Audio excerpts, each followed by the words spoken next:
Hello and welcome wherever you are joining us from. Do want to thank you guys for tuning in. Got Raph joining me today, and I am your host, Bill Montoya. Loag should be popping in any minute now. He's running just a few minutes behind, so whenever he's available, we'll pop him into the chat and get it going. I do want to take this time to remind you, wherever you guys watch us or listen to us, just like, subscribe, any of that stuff. We do appreciate the feedback. We appreciate the follows, and if you would, go ahead and share it to your friends. And with that being said, we'll jump into it. Raph, good to have you back. You have a good week. I know we made it to the end. Yeah, I mean, work was a little hit or miss, but you know, I loved the photo you shared. I think it was last week when we had all the snowstorms rolling through and your beard was frozen. That was beautiful. yeah, that was a little rough. We're supposed to get some snow a little bit later again, but nothing near like below freezing. So I should be able to avoid the beard sickles. Yeah, I don't know about you, but I am completely fed up with snow at this point. This year, I think we've had, I don't know, over the last month, we've had over 2 feet for sure where I'm at. So that's not normal. I mean, we need the water, so that's a good thing, but I'm ready for spring training down in the lovely Phoenix, Arizona, coming up in about 2 weeks. But yeah, no, this week was pretty rough with work and everything. I'm on call this weekend, so it's like even though I'm off, I'm not really off, but it's fine. We'll quit complaining and we'll get to the sports. And I don't know if you've been paying attention to the Wyoming men's basketball and ladies basketball this season. Men finish up their season. I think it's tonight or tomorrow night against San Diego State. They did beat Nevada, which is one of the best teams in the conference this year. They beat them on senior night at home. It's the last game for Hunter Maldonado and Hunter Thompson. Hunter Maldonado's been with the team. Actually, both of them are super seniors, both been with the team like 5 or 6 seasons. So it's going to be sad to see them leave. Obviously, Maldonado, he set the all-time assist record for the Mountain West Conference.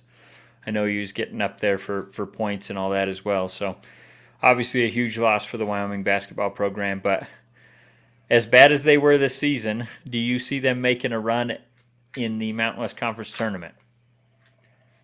Um, well, I mean, I get most of my college basketball information from you, so Fair um, enough. Fair enough.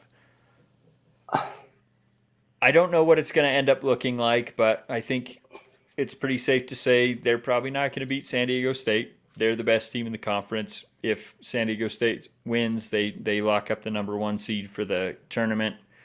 UW is 9-20, I think, at this point, something like that. So um, San Diego State still has a lot to play for. Wyoming doesn't have a bunch to play for other than pride. So I would say they're probably going to lose that game against San Diego State and lock up the last seed in that Mountain West Conference. So they'd be playing more games than everyone and facing probably San Diego State if they were to win their first round matchup. So I I don't see it, but the way that the guys are playing for Jeff Linder after the three Pac-12 transfers left the program, I don't know. I think you've got a fighting chance at least when you're fighting for your coach and your teammates at least.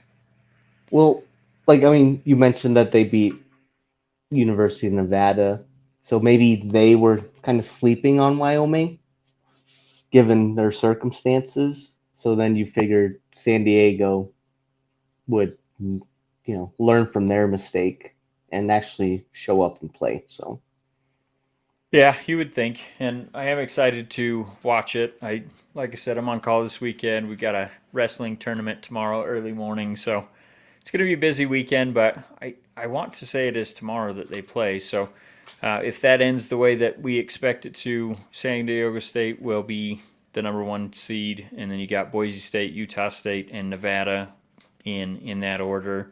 And then, like I said, Wyoming will be at the bottom of the conference with a 9-20 overall record. Um, I don't know. I've been to It plenty of these, and I did want to mention I put in the notes back in my day, the Mountain West Conference All Access Pass was $300 in Vegas at the Thomas Mack Center, and then if you wanted the like hospitality where you get free meals and all that, it was like 500. And I was looking at the ticket prices today, and they are now 500 for the All Access Pass, which basically just gets you into all the games, and then 775 per ticket for the hospitality pass, which gets you free parking and like I said, meals and such. So I mean, inflation wise, it doesn't seem like that bad. yeah, well, and when I say back in my day, I mean I'm talking maybe 12. Let's see, I think it was about 12 years ago was the last time I did the all access pass. Um, got to see I think it was the Utes won it, and Wyoming, I want to say they finished like fourth in that tournament, and they weren't expected to do well. So it was a fun little tournament. I got to see shoot, what was his name? Can't remember if that was the Bogut year for Utah, but got to see a big time player in that tournament, so that was cool. But I guess onto the ladies' side of things, they are playing very well. They already finished up their season. They ended on a 4-game win streak.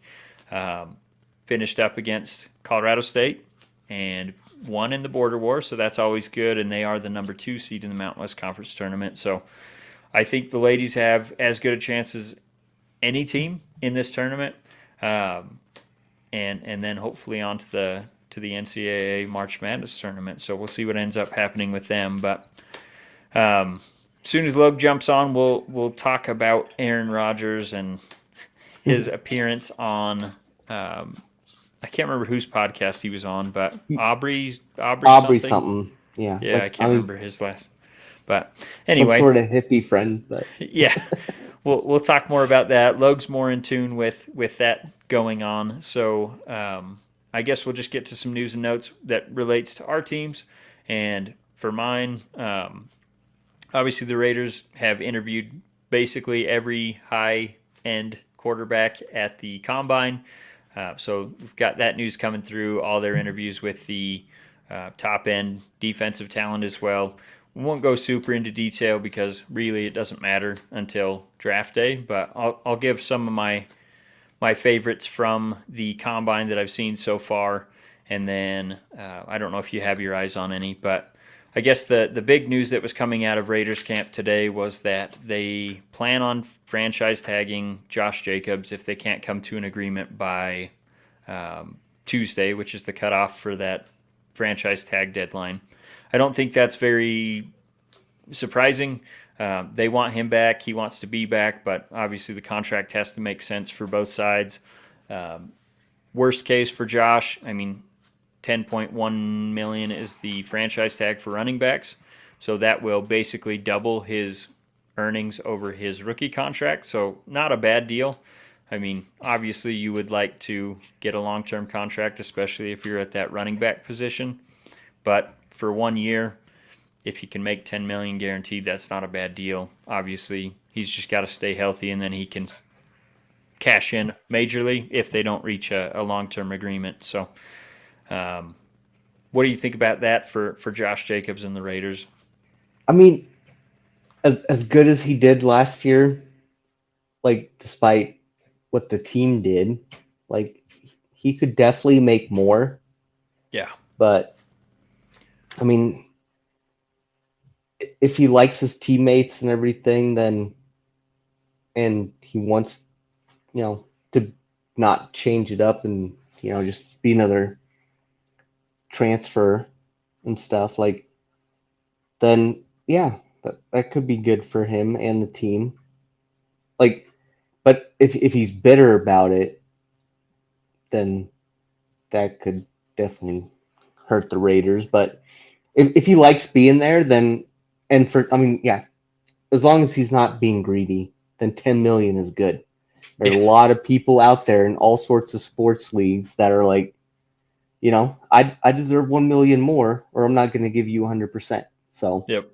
Well, and like you said, that's one thing you need to worry about when it comes to contracts is if you don't give them what they want. I mean, just like if you were to get offered less than you thought you deserved at your job, you wouldn't be happy. So uh, there's two sides to that story for sure, and that's the thing you worry about when you franchise a player is they can't hold out anymore. I mean, it doesn't make financial sense because the new CBA makes it so you can fine them for any mispractice or anything like that. And I think the first fine starts at 50,000 per practice or something like that. So you're really cutting into the guy's funds, and the teams can't refund that. Where before, during holdouts, if the team and the player would like to, come to an ultimate agreement and it ends up getting worked out, the teams could scratch off those fines. They can't do that anymore. So what's been happening a lot more is the hold ins where they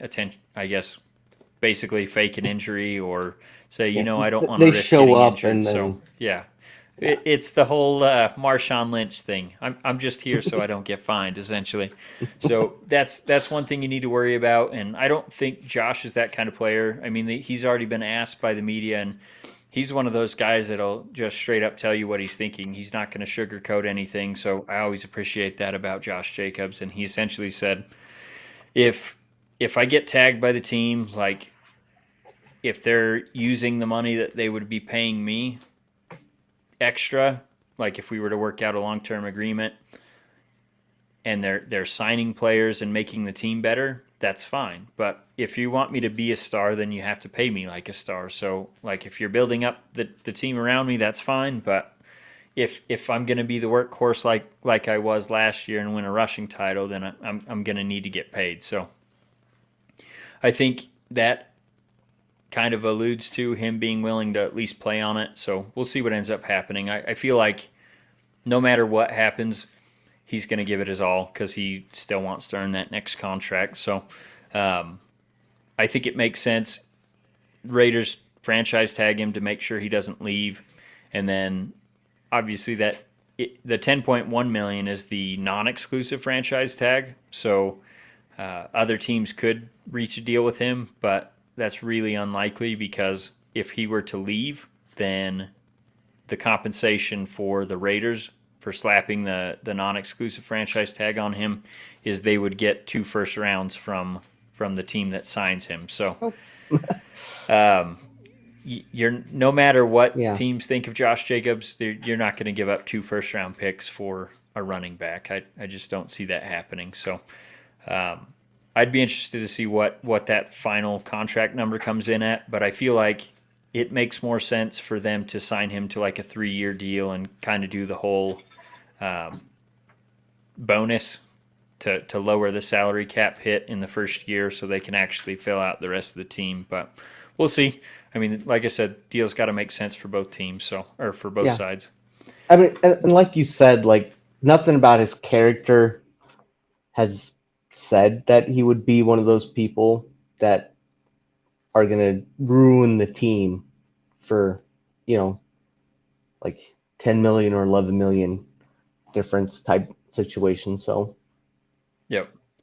So which bodes good for Vegas. So, yeah, I think it'll work itself out. I have a lot of confidence in that. So um, with that being said, I have seen some news from your guys' side of camp, and that is that Brock Purdy still hasn't had his surgery because of inflammation in his elbow. So there's been some chatter that maybe they're more apt to bring in a veteran quarterback or possibly even draft another one if Brock's not ready to have surgery by the end of this week, which doesn't sound like he's going to be.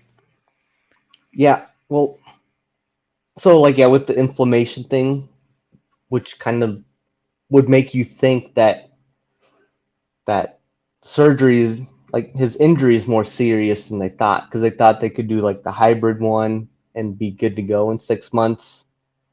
But if it's still inflamed, then maybe it's more serious. So then his recovery time will probably be longer.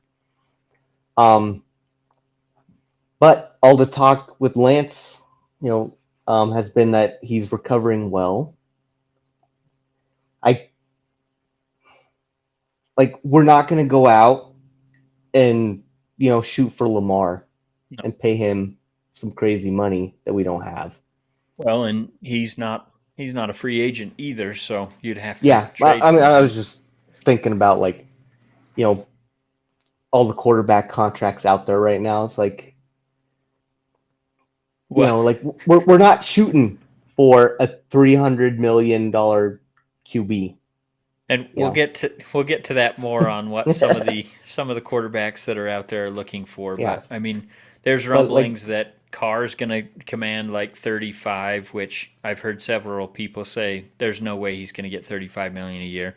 But then you hear Garoppolo, even with his injury history, is going to command about 25 million a year.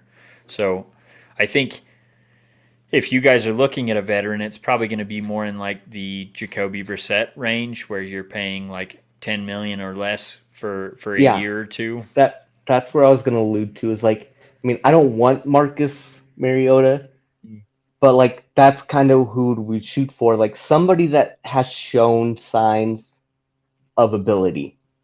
Like we keep getting Brian Hoyer like on off years and stuff. Like they wouldn't go for somebody like him just to fill in the year. Yeah. Like we're gonna go for somebody that might like spark for a few games. Well, and that So definitely could be Mariota, but I don't like I him though. But yeah, I would rather have Brissett. So for sure. And that's kind of what I think the Raiders might be leaning to as well. Even if they sign one of these or if they draft one of these quarterbacks high, I wouldn't be surprised to see them bring in a Jacoby Brissett. There's quite a few rumors out there saying he should go for, like I said, 10 million or less per year, which shouldn't be shocking because you're essentially signing him as a stopgap or maybe even a veteran backup. So I would be surprised if he even gets 10 million. I think it'd probably be closer to like 6 with maybe some incentives if he plays X amount of games or something like that could take it up yeah, higher towards that makes a starter lot salary. of sense. But no, I don't think at this point that there's more damage in there. I think they're just trying to get the swelling under control. At least what I've heard, he's had second opinions and there doesn't appear to be more damage. It's just trying to get the inflammation under control where the tear is in order to be able to do the surgery. So I don't think that timeline is going to extend any. It's just obviously that the longer you wait to get it, the further that's carrying into the off season and potentially the regular season. So we could see, like we've talked about, Trey Lance. He appears to be back and healthy, and it looks like Loag's about ready to jump on here. So we'll bring him into the chat. Loag, it's damn good to see you, my friend. Appreciate you jumping on. Can you hear us? Oh, I think you got your mic muted there. You don't know my life, Bill. You don't know my life. All right. So we were just talking about Raph's 49ers and. Oh, you mean the future home of Aaron Rodgers? He already said on his little golf tour he wasn't going to go there. He's still pissed at San Francisco. Rightfully so. He should have been in, Alex Smith's spot. How about that? Alex Smith was a stud. He would have. The 49ers probably would have turned him into Alex Smith, and then he would have ended up on the Commanders. And the Niners weren't in the right spot for him anyway. No. So they were picking number 1 for a reason. Yeah. But anywho, so we were just talking about Brock Purdy, and his inflammation has still not gone down, and that may put them into a situation where they're looking at a veteran quarterback, or maybe they roll with Trey Lance. Maybe they draft a quarterback low. They roll with Trey Lance. Trey Lance isn't going to do nothing, so he's just going to be a spot holder. Well, have your franchise quarterback. Well, I mean, that's it. Like, everybody's hoping that Lance will at least last long enough and do good enough for what he got drafted. Yeah. I mean, they sold the farm to get him, so hopefully he can hold over 4 games. Maybe 6. your crazy Wyoming ass is sitting out in the cold doing this in the middle of the night. It's beautiful. It's beautiful out, sir. It I is could, beautiful, but man, you're I'm a crazy. smoker. I've gone outside when it's -30 and I thought I was going to lose my fingers. So this is nothing. All right. Well, you did allude to Aaron Rodgers. We talked off air a little bit. I didn't get to tune into his podcast that he did. So why don't you summarize it after he emerged from his moment of darkness and still hasn't come to a decision, at least that I've heard, on what he wants to do. So imagine two dudes, hippie dudes, that are just bromancing for 2 hours. I watched a little bit of it. Like, here's the thing. Like, genuinely, I respect Aaron Rodgers for being himself, like, and just finding his inner peace. That's what everybody's after in this world. He has the money that he can, pay another dude to suck him off and tell him how great he is and cry. And Aubrey was a little bit weird, but like overall, Aaron Rodgers, like, I got a lot of respect for the dude. He's just trying to find himself. Sounds like he had a rough childhood, working through some shit. He didn't go in there to figure out if he was going to retire, but upon listening to him, it definitely sounds like he's going to be stepping away from the league. In my opinion, it didn't sound like a guy that was ready to come back. Interesting. That's just looking at him though in the video. He had shorter haircut and stuff. Like he looked a little less hippie than like last year. the like darkness he took looked him out like, of him.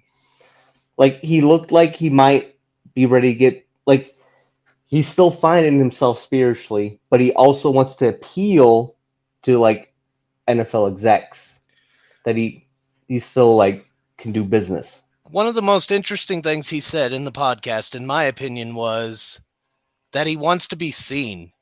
That's it. He's like, all these people think they know me, they don't know me. Like with the Pat McAfee show, people got a greater glimpse into who I am a little bit, but like, he's just a guy that, struggles like anybody else. And just because you're a rich quarterback in the NFL doesn't mean you're guaranteed happiness. I feel bad for the dude for getting so heavily criticized when he's genuinely just trying to find happiness. Like, Yeah. And like he said in the darkness retreat in his meditations, he pictured himself not being in the league and he pictured himself still playing in the league. And it just seemed like he explored the idea of not playing far more than he did playing. And, the guy had 4 MVP seasons. He won a Super Bowl. Not everybody's Tom Brady or Patrick Mahomes. Like, getting one's a big deal. Yeah. So, yeah, I mean, look at Dan Marino. I mean, Yeah. Tony people Romo don't consider and there's him a bunch. So Cam Well, no. Newton. Dan Marino is Eh. probably the greatest quarterback of all time, Yeah. and To put up no the one numbers looks he at him put like up, that. in the era he put them up, I think they played 15, 14 games back then. So he had 2 less 14, games. I think. Yeah. Well, 3 now. 3, so. yeah, 3 Yeah. now.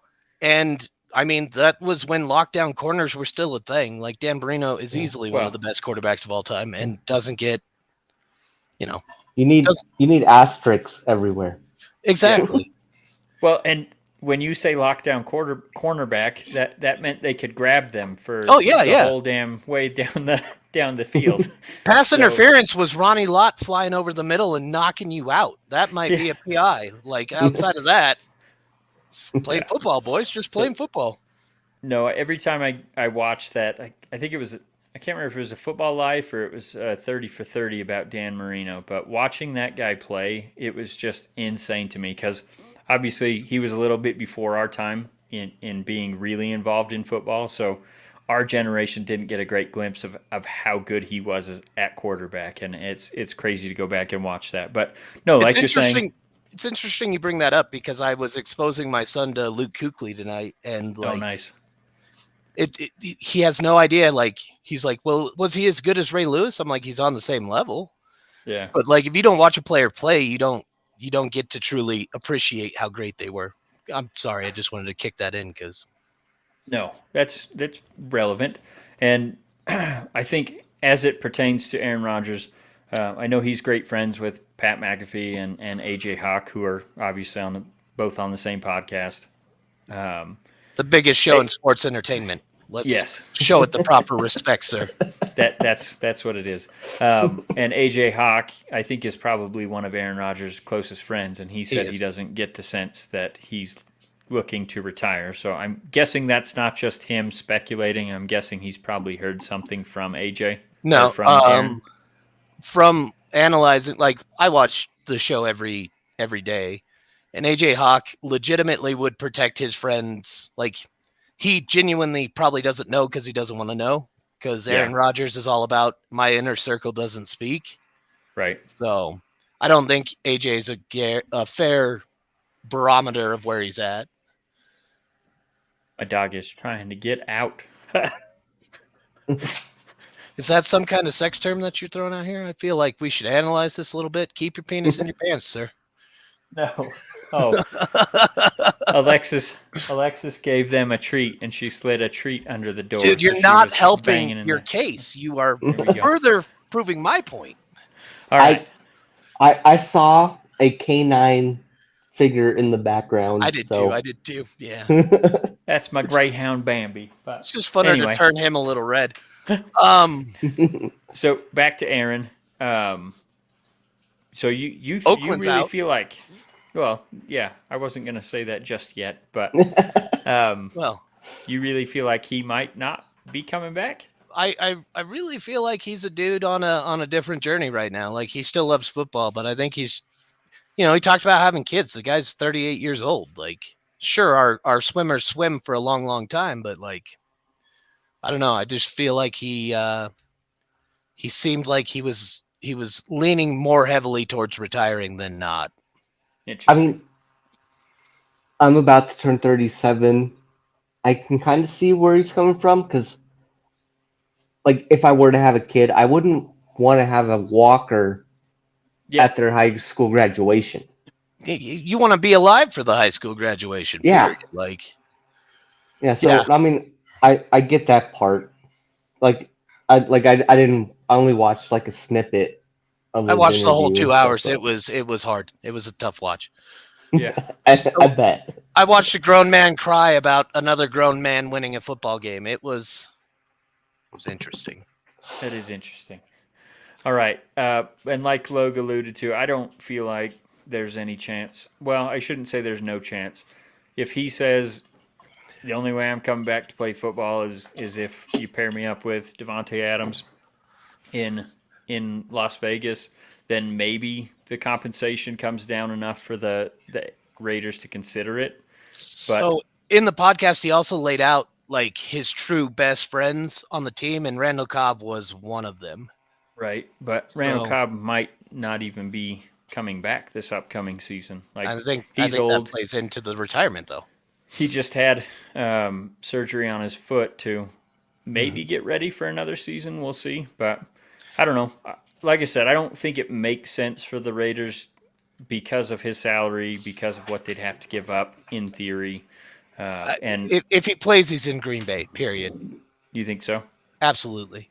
But I think he also knows like his understudy's ready too. Like, and he has a lot of respect for Jordan. So I think just when you look at the entire picture, he got fucked when Favre faked retired and came back. And like the controversy Favre caused in his life. And Favre's a little bitch, speaking of Favre, but. Well, don't talk too much about him. You might get sued. Yeah, allegedly. Allegedly, he's a little bitch. Even if you say allegedly, he'll still sue you for defamation. I watched a whole special on slap suits, and that's all this is. He's just trying to silence people that are talking about him. Fuck that guy. Yeah, for sure. But anyway, like you said, Green Bay makes a lot of sense if he wants to come back. But if he wants to, and that's the thing, I have a hard time seeing anyone walk away from $60 million. But if someone was going to do it, it would probably be him. If you're going to walk away from $60 million, it's not hard when you already have $250 in the bank. I still think it would be pretty hard. Well, you know how I feel about the ultra rich, so we don't even need to dive down that rabbit hole. We can get there when we talk about old Jerry. There you go. All right. So I think that sums up the Aaron Rodgers conversation, unless you had anything else you wanted to add. Did you guys watch Bakhtiari dunk for his quarterback on Jimmy Kimmel last night? Because that was hilarious. Yes, it was. I like Jimmy Kimmel a lot. Like, I enjoy his show. Dude, I was laughing so hard. I don't watch hardly any late night ever since Letterman retired. But yeah, 9 years old, this guy pretty was good. watching Letterman. No joke. This is true. This is true. It was Like, weird. I watched Conan for a long time, but Conan's not that was bad. like, But you know, when it was him and Leno and stuff. But Oh, that- you it's brought up been a long Leno time. with Bill here? Oh, no. I don't like Leno, but Good. Okay, I like you're- his car collection. His car He, collection's real nice. I mean, side topic. He actually, like, we lived in Florida. We just moved to Florida. My mom got attacked by a gator. What? She This is almost why I live died. in Wyoming, bro. Right Like, there. she almost got killed by an alligator, and then Leno made fun of her on his show. Are you kidding No. me? No way. Yeah. That's So fucked up. ever since then, like, if I ever met Leno, I'd Punch probably him right just in punch that him in the big face. ass chin. Yeah. So I smoke late at night, and my biggest fear is a cougar attacking me as I'm coming back into the house. Like, Yeah, I I'd was be gonna even. say you're not that safe in Wyoming. You No, could but- have like a bear or a moose or something. I could take a mountain lion. I'm just saying. Yeah. Like, I got a fighting chance at least, but a fucking ancient dinosaur? Yeah. It was like, I think it was like a 10'8" alligator. Jesus Jeez. Christ, Like- man. Like That's my twice the size of a woman. my dad had to play like tug of war with her, Fucking That's hell, insane. man. That is crazy. and then he made fun of her on the show. Like That's That's- insane. her surgery was like on Trauma Life in the ER. Like Should Her- we be surprised from the same guy that, made fun of Monica Lewinsky for literally 12 years, even though she was a kid with the most powerful man in America? Like, Yeah. Jay Leno's a piece of shit. And I don't even Well- got to say allegedly on that one. Well, and that's funny because, going back and watching like Letterman clips from years ago, I'm like, man, he was really not a nice guy. What's Made me laugh, but damn. What's good about Letterman is he didn't give a shit, man. He was just like, this whole thing's a sham, and I know it, you know it. Let's have some fun. Yeah. But I thought we were talking sports, and Yeah. there was a Yeah. major sporting event Sorry. in we my got a little off topic. history that I would like to dive into if you haven't already. You're talking about your team. Go ahead. I am. I think that was what was next on the ticker. Absolutely. Before we got sidetracked. I hate that the man passing, his controversy in 2018 overrode what he built in the Carolinas. Makes me sad because all the reports are he was a great man, but, and that whole, the but instantly takes away any credibility of what you said before. It's really touching to, like, Greg Olson had a really good message talking about what a good guy he was. Del Home had a good interview about him. Cam had kind words about it. That man building that team defined my entire youth. Like, I live and breathe Carolina football to this day. And it was, his dream and his mission to build that team where he did that. It's sad. Sad passing. I think I showed last time I was on the show just how much I love and appreciate David Tepper. So, Yeah. and his wife. I think you touched Especially on his both. wife.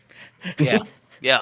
But, Jerry passing just kind of made me realize, like, I'm going to like the Detroit Lions for the next 30 years. Carolina's fucked. But yeah, Well- sad day for Carolina Panthers organization. He was a good sure. man, built a good thing, did a lot of good for that team. It still surprises me that that's the team that you ended up following being in Wyoming.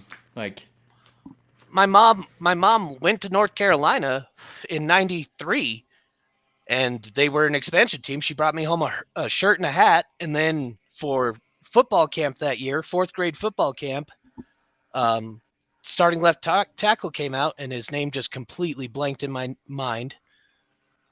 And I got an autograph from the guy, and since I was the only kid that had Carolina Panthers gear, he just talked to me because he had just gotten drafted by the team, and they weren't even a thing yet. Here was a kid in Wyoming, of all places, wearing a Panthers shirt. It was destined, man.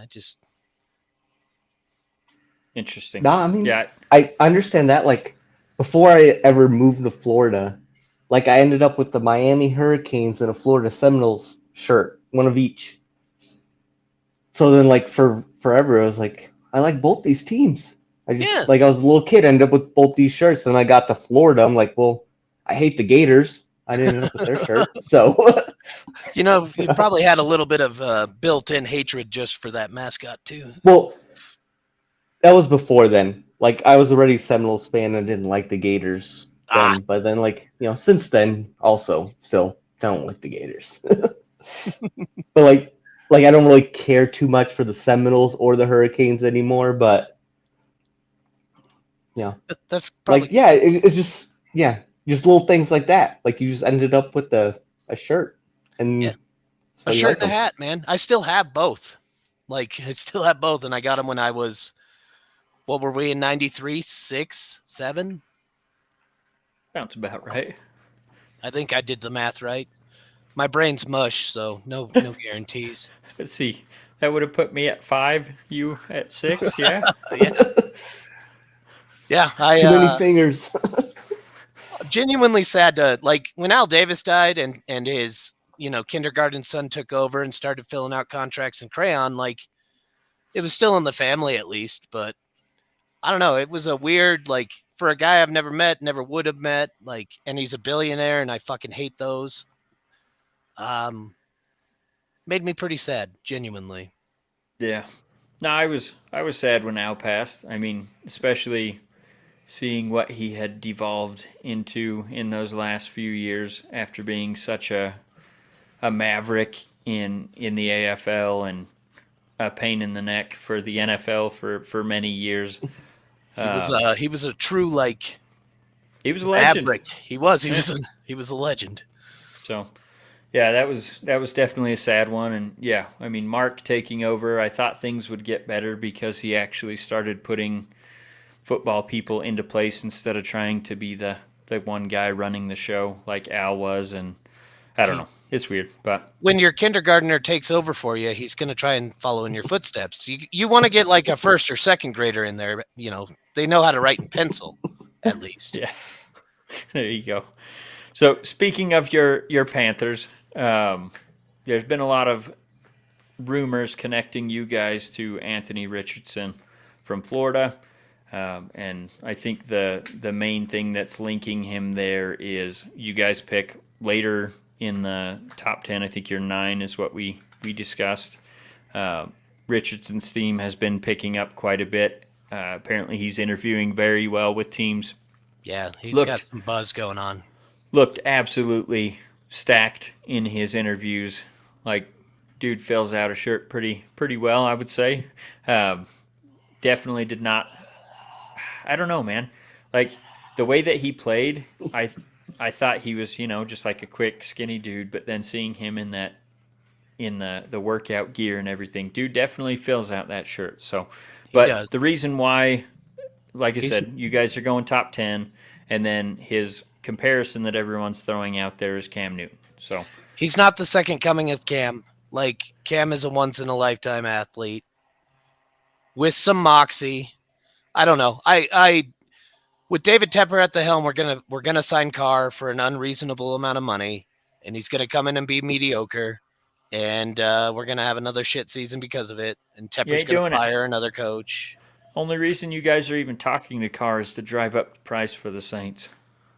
I'm hopeful that's the case, but like for them to even attend his little, B&B house party, I guess is what it was, down there in Indy. Like, Carr's smart, man. That's well played on Carr's part. You want to drive your own stock, just make it easy for everyone to meet with you.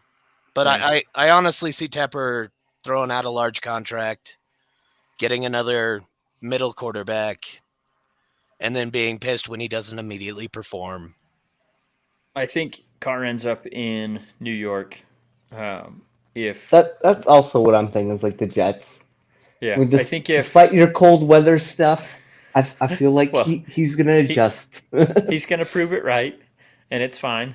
The, But the thing, No, the Jets won't bite on him just because they're going to believe that they're in on Aaron Rodgers far too long, and then he's going to retire. well, and that's what Ah. I'm saying is ultimately they're not going to make a move until Rodgers has made up his mind. So maybe that makes it so Carr signs elsewhere. Mm-hmm. But they've Carr's going to have an itchy finger, man. He's gonna want to well, pull the trigger. he's going to need to, I think. I mean, Yeah. anyone that's willing to give him more than that 30, I think he gave up 34 guaranteed by getting cut.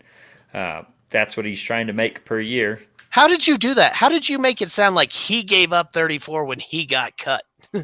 Well, I guess I phrased that wrong.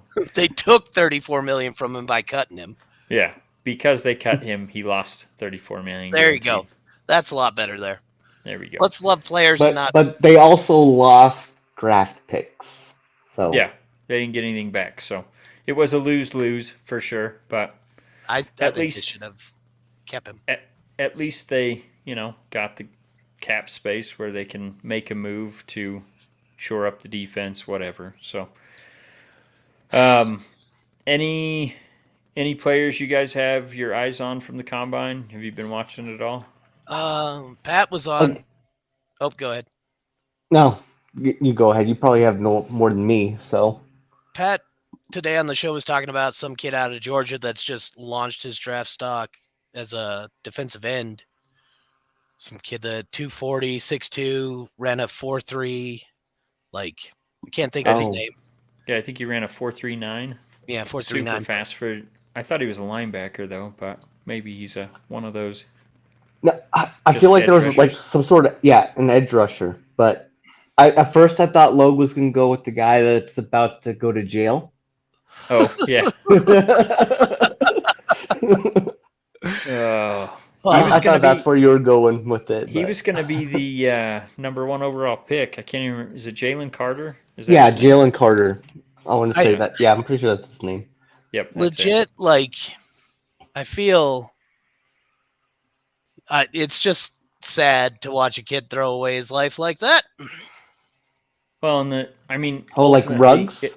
It's not. No. Yeah, that's what people are comparing it to, which obviously it had the same potential to be that situation because they were driving recklessly on a pedestrian road, middle of the night, so probably not too many people paying attention to people going 100 and whatever they were going. Obviously, ended up his friend and the team, what was it, team manager or something like that was with him, ended up passing away because of that wreck because they were racing. So, and obviously he lied to investigators about it, saying That's he the was part that pisses me off. Is like, a mile behind them. Yeah. be who you are. You fuck up, own it. So, one thing I don't like about our culture currently is like not a chance for redemption, but like if you can't even own it after killing your friend. Well, he Like- didn't kill him. I mean, the friend obviously was the one driving. They both made a bad decision. Yeah. Someone's not here to redeem themselves for making that decision. No. So that's definitely a sad thing about it. This isn't going to affect him being drafted, though. I mean, it might affect where he's drafted, but I think he's going to get drafted. I kind of missed that part. I thought he was more responsible. I didn't realize he wasn't driving. I also thought he was responsible. Are you But sure? like the way the articles made it seem like he was responsible. Well, they were both racing. The people in the expedition that died, and then he was in his car. They were racing down that road. The expedition went off the side of the road and killed those two people.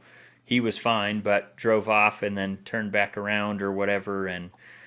And when police were asking him about it, he said he was a mile back and didn't see it happen. So yeah, I mean that's it's misdemeanor that charges. is not the way the article like I didn't read the whole article, but that's not the way it made it seem. I I agree. thought with you. the way the article made it seem like he was driving and they were like passengers and he killed them No. from being dumb. Yeah, he was he was the driver in his own car, and then his buddy Wow. that he was racing was the driver in the other car, and that's why, like I said, he got 2 misdemeanor charges. I feel like Okay, the weird that's not thing going to is affect him at all. That's not his fault. he'll still I go mean- in the first round because of his talent. Yeah. How did they even hold him accountable? If it Yeah. street racing. He got a Yeah. street racing ticket then. Street But, like, racing, He exhibition didn't speed. I bump can't him remember and what else. fishtail him, you know? I mean, like- it's just his buddy was driving under the influence of alcohol. They were street racing, lost control, killed him and that lady. So I can't even Okay. judge because we all do dumb shit when we're young. Yeah. Well, not all of us, but most of us, most of us. Yeah. And the way the article did, at least the headlines perceived it was that this murderer. yeah, Yeah. Like I thought he was driving at the very least.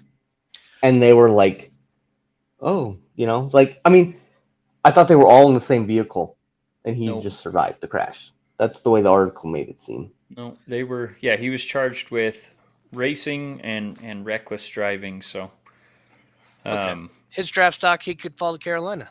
yeah, I was gonna say I still think he goes first round, and obviously the talent's there.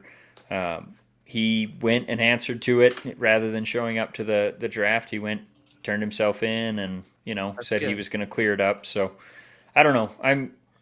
He's trying to own just it. A Trying to rough own it. situation. I mean, yeah, after the initial not doing so, but As a guy that's been in that position, it's really hard to be like, I fucked up. yeah. So anyway, I don't know where he's going to go. I still think first round. So yeah, maybe he'll be there for you guys at 9. I hope Carolina doesn't take Carr and goes quarterback. Couple guys that I've seen that have caught my eye. Obviously, C.J. Stroud. He's going to be gone by the time we pick at 7. I really, really want to see him in silver and black, but I don't think that's going to happen. There's a chance they might trade up. Well, they could trade up. It's I've going to also cost heard. them their whole draft next year, though. I mean, I've also CJ heard. Stroud, he's Ohio. Yeah, State. Ohio State. Yep. He looked good in the national championship. Yeah, Or he did. Yeah, yeah. not championship. Yeah. Semifinals. there it is. The tournament, whatever you call it. I don't like Buckeye fans, and I mean their quarterbacks don't have a good history, which I like Justin to Fields. point out. Justin Fields. Oh, how good is he? Yeah, Where aren't they did the Bears end up? Aren't they picking number 1, Bill? They are, but where would they be without him? At number 1. Number 1. Where do you fall to? Okay, but I'm at what the did they- bottom, but I think Oh I could my go God. lower. What are they going to do? Lay down? I'm just saying, they had Oh, a it's decent 17? offense despite no weapons, no offensive line. Without him, they would have been punting 30 times a game. They didn't Sure, win they enough still to would have get been out of picked the number number 1 one. pick, Bill. Come on now. My God, No, I you guys agree. don't watch football. Fields does have talent. It's just funny that you'd be like, where would they be without him? And they're the last place team, bro. Yeah, but no one would even want to come there. If they didn't have Fields, what are they going to be? Out of the league? They're playing college ball now out in Yeah, Chicago? be Like, relegated. XFL. They're the There you XFL. go. oh, Move man. him down. Move him down a tier.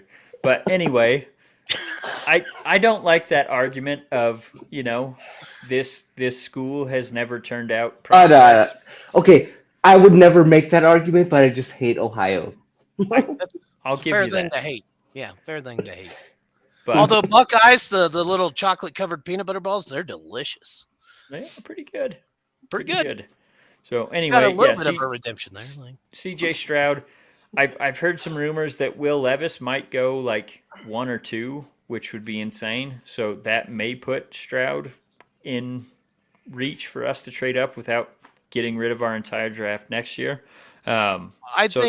I worry that the draft has all this hype if it's going to be a lot of teams moving and wheeling and dealing, and it's just going to be a boring draft.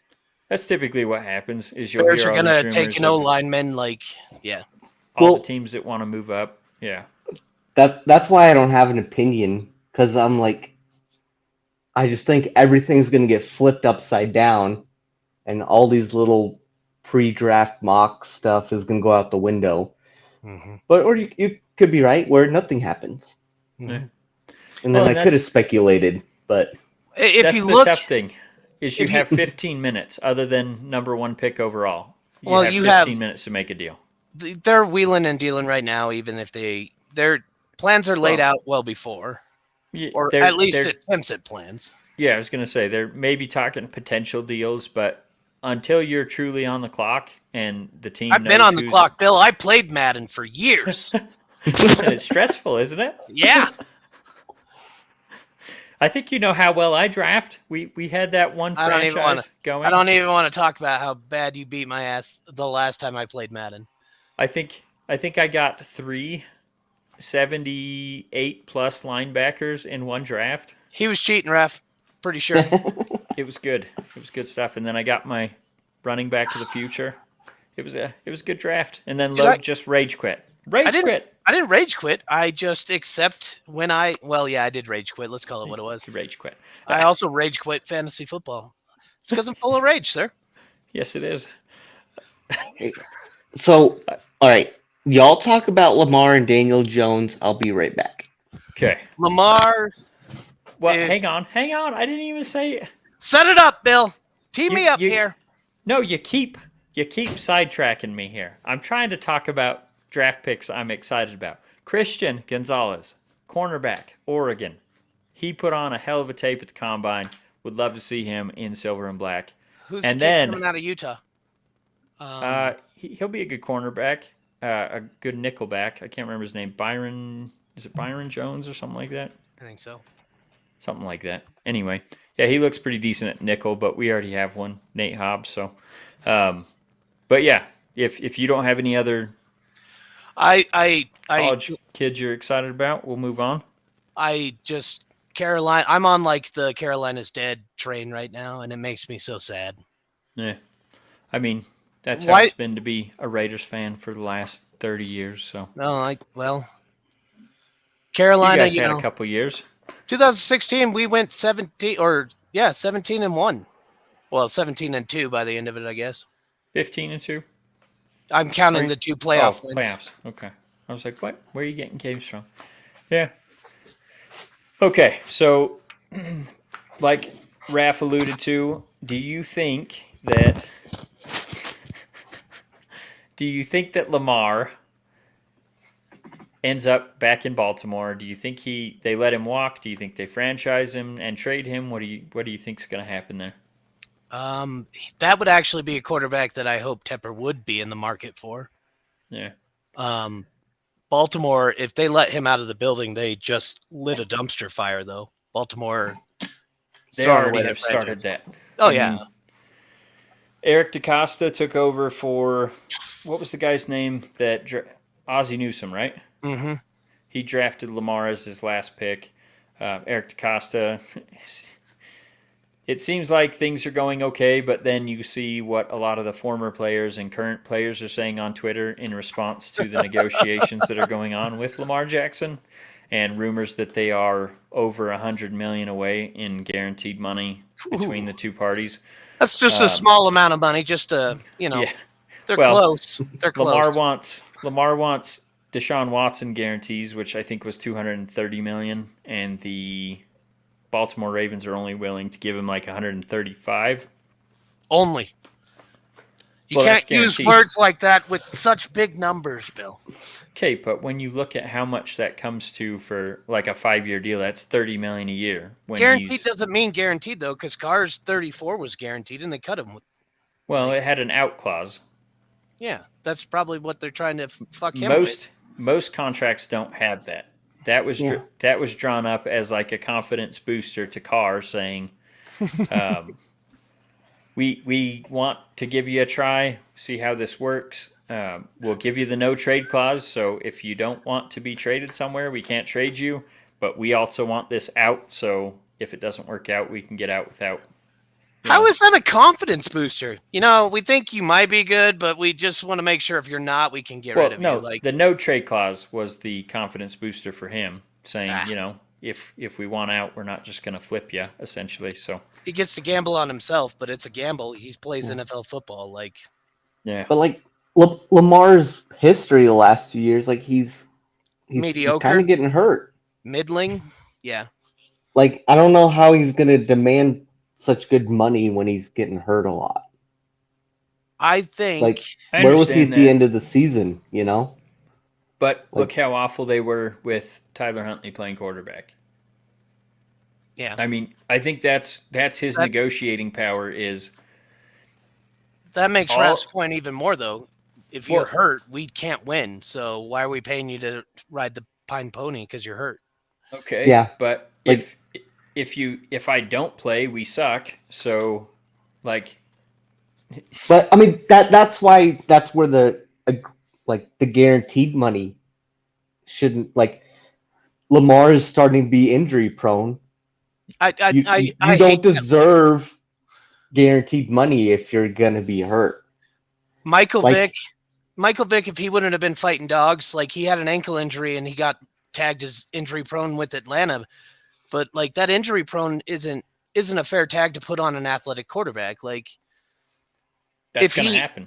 If he has his money, there's a high probability he plays through some of those injuries and he plays well. Yeah. Well, and I don't know if you guys watched the Baltimore offense last year, but I guess even the last 3 years, Greg Roman did not have a pro style offense. He didn't belong being an offensive coordinator. It felt like they basically got Lamar, were just we don't need anything anything else. Yeah. We got Lamar, exactly. We don't need shit else. We don't need wide receivers. We don't need offensive linemen. We got a couple running backs, and then we got Lamar to, make do with whatever the hell I call, essentially. Because it was if they were calling passing plays, if his guys got open immediately, great. But if not, he's running for his life. And that's not a good way to be running an offense. So also not a good way to keep your quarterback healthy either. Exactly. Yeah. And that's why I feel like I understand where both parties are coming from, but if you want to be successful, you need to have Lamar on your team. Lamar doesn't have an agent either, does he? He does not. He's representing himself, which that's why the GM is essentially it's tough to negotiate when you literally are just talking to the same guy and, he's got what he wants in his mind and that's all he's thinking. So I don't know. But you can afford to be, right? Yeah. I mean, you see all the pushback from his teammates and former teammates saying, you guys need to pay this guy. Mm-hmm. And then he's saying, you're blaming the wide receivers for not making plays, but what are we doing? Dial them up better. Yeah. I don't know. What were you going to say, Raph? I could say, give him an easy incentive, give him a bunch of incentives that are easy to meet for a contract. But this crazy amount of guaranteed money that you don't even play, or you're in jail for, taking advantage of massage therapists. What? No. Well, the thing that gets me, because genuinely, the league makes billions and billions of dollars. It's a cash cow, and they're just milking them udders. But players get fucked a lot of the time because their contracts are written in a way where they get to get out and get paying them. We see $78 million a year, and in all reality, they're taking home after taxes 12 or 13, and they made their team $1 billion team. I don't blame the man for saying, hurt or not, I made you money. I want my money. Give me my money. Fuck you. Good for Lamar, honestly. All right. When you put I do live in the past a little bit where, the 49ers, they were 90, late 90s, you could have won a $2 billion lottery and bought them. But now, you need $20 billion to buy them or something, The offer for the Commanders is $12 billion right now, is what I heard. Yeah, that is crazy, and nobody even wants to buy that team. No, You know, it's a late '90s, you didn't need it, billions of dollars to buy a team. Jerry You just need to be Richardson like started Carolina with $223 million investment. That was his initial investment to start the team. He sold that team for $2.2 billion. Like, that's insane. I do forget like how far like inflation has gone. So and maybe, just how much cash is genuinely coming into the, everybody talks about Mahomes getting a $250 million or $500 million contract, but he's probably making that owner over the course of 10 years, 14, 15 billion on his own. Yeah, and he gets, you're right. You forget about that sometimes, but that's the sad world we live in is, billionaires didn't exist when we were kids. So when we see these huge numbers that are huge to us still, like the world of the upper class is far beyond imagination nowadays. So if you're in a position where you can get a little of that cake, fucking chase it. And Lamar representing himself saying, guarantee me my money. I hope he gets it. I really do. If he doesn't get it from Baltimore, I hope he gets it from Dave Tepper in Carolina. I'm sure he'll get it. That's the thing that I think happens, though. Go ahead. No, I was gonna say, I don't see him being in Baltimore, but then also I didn't see Manny Machado still being with the Padres. So yeah, after that little bold proclamation, but no, I didn't picture that happening, but. So Loag, let me throw you a scenario. Let's say Ravens slap the non-exclusive franchise tag on Lamar.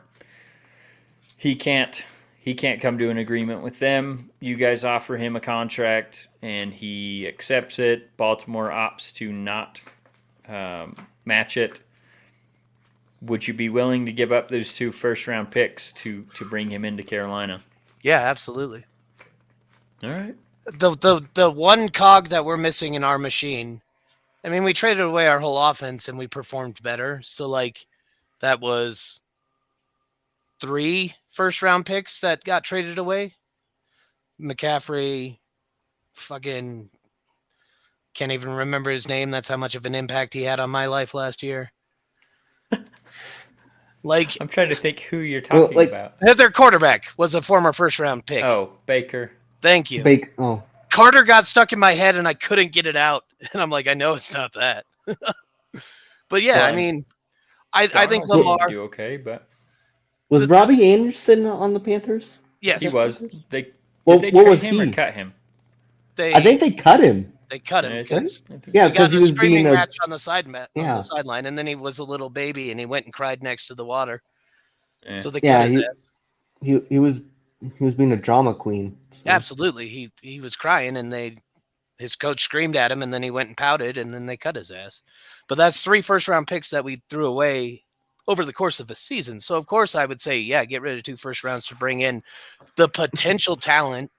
The thing about like Cam Newton was Cam Newton because he had Riviera coaching him. Like Coach Riviera let him fucking dab and let him hand out balls and let him celebrate and be himself. Like there's something to be said about letting a player truly flourish. And I don't think Reich is a coach that could fit well with Lamar. That would be my only concern with him coming to the team. So let me throw you out a scenario. Let's say you can guarantee that Anthony Richardson's there at 9 or Lamar. Which one would you prefer?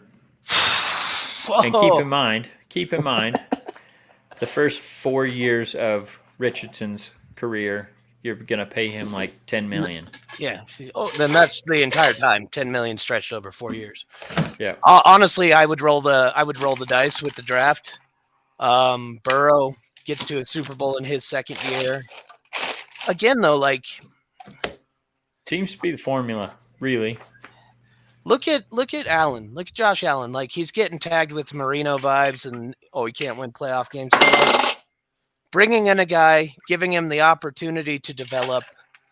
Again, I don't think Frank Wright's the right coach for our team, though. I hate that hire so much.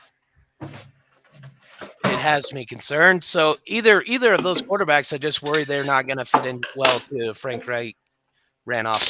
I think you'd be surprised what would happen with Reich and a true rookie quarterback that he can work with from the start. I think that would be a much better scenario than what he was dealt there in Indianapolis with the retread veterans over and over. But well, we could say the same thing about Rule, but if we're honest about Rule, he was not a good coach, like, period.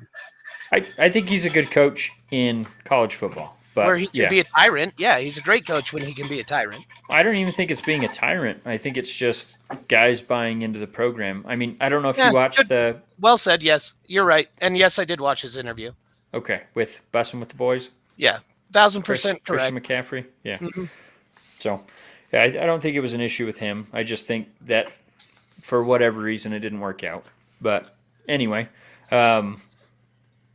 let's see. We got some major high-profile players that are potential cap casualties. Jalen being on that list is sad. Yeah, Jalen Ramsey. I mean, he's due, I think, $17 million this season. The Rams are $18 million over the cap. So, and then Khalil Mack.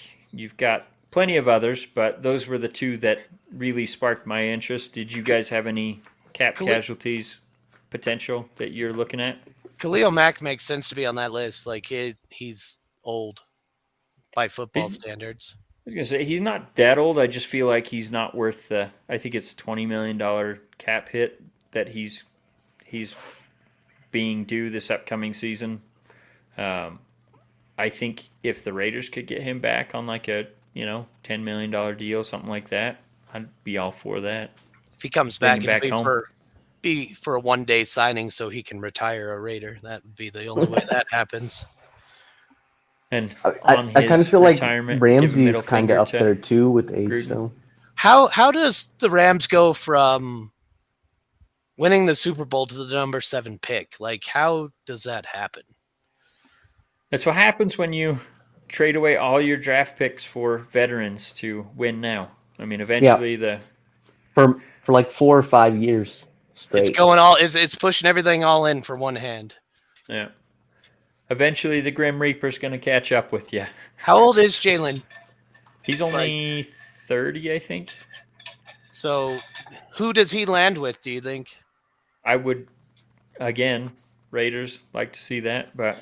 Bill, not every player can go to the Raiders, Bill. Hey, we got a lot of cap space, my friend, and we need some defensive players, so... You do. I'm sure...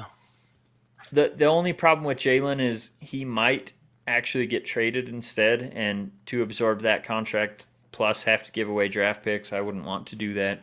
He ain't worth that. I still think he's probably top 5 cornerback in the league, where he can play basically any position, inside, outside, whatever. He can even play safety. So you put him on number 1 receiver and just let him go with him. Yep. And that player's out. Player for player. I mean, if you look at the cap hit, it does make some sense for him to get traded. Some teams that would be desperate for a number 1 type cornerback, they would make that deal. But I don't know. I feel like if he does get released, I'd love to see him in silver and black. I know that's where he wanted to come before he signed his new deal with the Rams. So I think like this next year we're going to witness just how powerful it is to build your own culture. Like, I think Jacksonville's going to be really good. I don't think veterans are going to be as impactful as they have been in the past. So it definitely seems to be fading away from that, where the teams that are building through the draft seem to be the ones that are doing a lot better. So what, the Eagles had how many players that they had drafted? All but one? Their number was pretty ridiculous. Yeah. A.J. Brown, I think, was the only one, and they traded for him. And, they're one play call away from, potentially winning a Super Bowl. Like, drafting in-house, building your own culture. I've been saying it every time I talk about football recently, but I truly think that's the future of football, which is unfortunate for the guys that are really good, veterans. the NFLPA made it so you have to pay veterans more, but that just means they get run out of the league earlier. Yeah. Yeah, it Yeah. seems like the unicorns are anyone making it to 30 at this point. In specialty positions. I mean, Tom Brady's played until he was 45. So if you're a quarterback, you got longevity if you're good. He's definitely the unicorn as well. Him and, your Rodgers, but most of them are done by 35 or so. And then running backs, I mean, most running backs, they get their rookie contract and that's it. And then I will be interested to see how well McCaffrey does a full season in the Shanahan offense. I'm legitimately rooting for the guy because, but I hadn't seen anything except for one time where there was like some weird Debo tweet where he was trying to leave again. I hadn't seen anything since that one meme, so I don't know if it was legit or not. You're saying Debo's trying to leave the team? Yeah, there was one, like, I don't know if it was a real tweet or a fake tweet, but like, one of those sports guys was, jumping the gun on somebody Debo wants to get traded. Man, that would just kill that kid's future stock if he does that. Yeah, like if he's going to be one of those people like Odell and stuff, like if he's going to, or every year Aaron Rodgers, doing like that kind of drama Rodgers has thing. never once caused the drama. Like it. I hadn't seen anything since then, so I think it might have been like a little fake tweet, or fake meme, trying to get people riled up. I think that's most likely because even if he wanted out after signing his new contract, I don't think they would be able to with the dead cap. Yeah. It would cause. But like, I also don't know why he would want out. Like their offense has so much potential. If Purdy didn't lose his elbow, they win the Super Bowl easily. Like, yeah, like we were right there. Like, why would he want to go somewhere else? Yeah, like we were so you close. Got your Tyreeks of the world. That I bet it's those super. It's those super steep roads that are in San Francisco. He just can't stand them. I heard. I mean, I did drive around San Francisco a few times. Those hills are a little annoying, and if you don't know which way to turn your wheel when you park, then you get a ticket. So maybe that's the problem. I can't blame the guy. I mean, who can live under such conditions? I have been to San Francisco as well, and I'd do without going back there. But I went anyway, as a kid. Daniel Jones apparently is looking for $45 million a year in his upcoming contract. What a bold demand he has. One good year. Yeah. Yeah. And I think the most likely scenario for that situation is the Giants slap the franchise tag on him, pay him $32 and see what he does this upcoming season. But if he gets that is going to be like the Christian Kirk deal where it's resetting the market for quarterbacks. Do you think he'll get anywhere near that? There's no way, because before last year, all the articles about him were like, "Oh, is he a draft bust?" Yeah. Starting fires out here. Starting fires. How do you go from a draft bust to $45 million a year just because you had one decent season with a new coach and they didn't figure out your offense? Yeah, that's the hard part. Like, new coach comes in, not a lot of film on him. He jump out the window. You got to respect his fucking, cojones. That's Mahomes' money. Legit, that's what he's making. I mean, every other meme about Daniel Jones is him falling down, running down the field. Yeah. Surf monster got him. That's one of my favorite plays of all time. But anyway. There's no way. I didn't think so. Like I said, I think the most likely scenario is probably franchise tag. Franchise tag 2 years in a row, most likely. Well, I mean, maybe Dable gets his rookie this year and they just let him ride. I don't know. We'll see. But they played in the toughest division this year and they made it to the playoffs. You would be It would be an interesting decision to walk away from it, even if he is asking for way too big of a contract. Well, no, I'm saying that they franchise tag him this year and draft his replacement essentially, and then roll the because year that's with so him and easy. then let him walk. Quarterbacks are never busts in the draft. Well, Well, you get a good look at him You for a just get year. the last pick of the draft. He'll be good Yeah. to go. That's all you need. That's it. Mr. Mr. Irrelevant. God, fucking Shanahan is so lucky. All right. How does he land Christian McCaffrey in the same year that he has Mr. Irrelevant running an offense at Tom Brady levels? Yeah. It's You crazy. just swim in your pool of wealth there. Just make sure you okay. don't get a lead because he'll blow it. Oh, all right. What? I can't hear you anymore. It's closing out. Bye. Ref's breaking up. Going through a tunnel. Okay.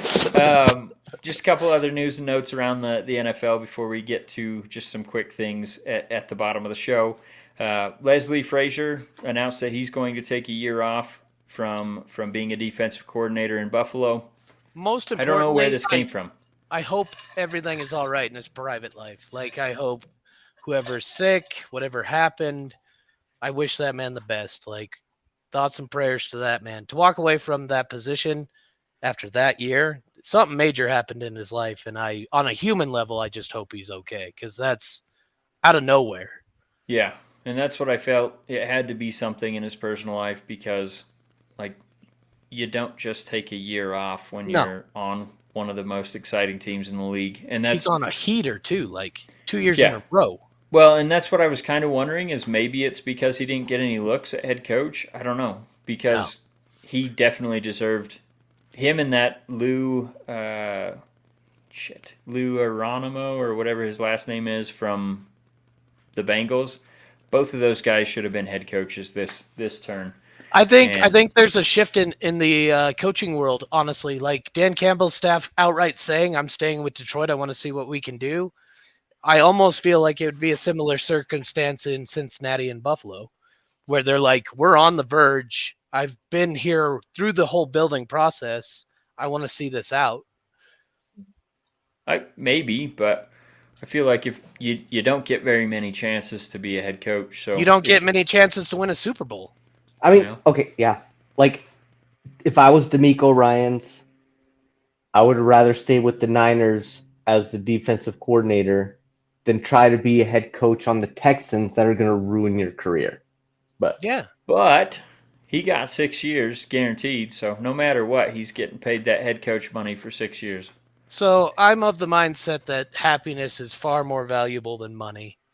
And I think some of these like accomplishments and stuff, you know, like I was going to say, you suffer for 2 years in Houston and then you get paid for 4 years to go sit on a beach in Hawaii. That's what it's about. No, like those guys are don't competitive, man. Like I was never, that good of an athlete and stuff, but like just the type of person I am, like that Lombardi trophy, like I would be willing to give up, $2 million a year or $4 million a year for 5 years each year, to have a trophy as opposed to like, oh, I made 50 million or I could have made 30 million. And that trophy would have been way more important. A lot of these assistant coaches are, they're not old men. They have kids in school. They have lives built around these towns. Yeah. I mean, it to me, it's not completely unthinkable to go, you know what? I don't want to be a head coach. So I think something major happened in his personal life. That's the only thing that I could think of that would pull him away like that. Yeah. Because what's stepping away for a year going to do for his head coach prospects? Nothing. Yeah. Exactly. Yeah. And that's I mean, it only hurts him. So. Yep.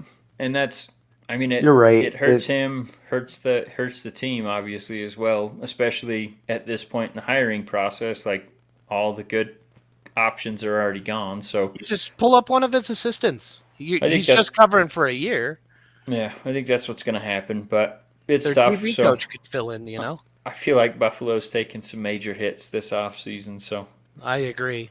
I hope they don't start to come down, but we'll see what happens with that. I want a Wyoming player to get a Super Bowl so fucking bad. We have two opportunities right now, Buffalo and Cincy.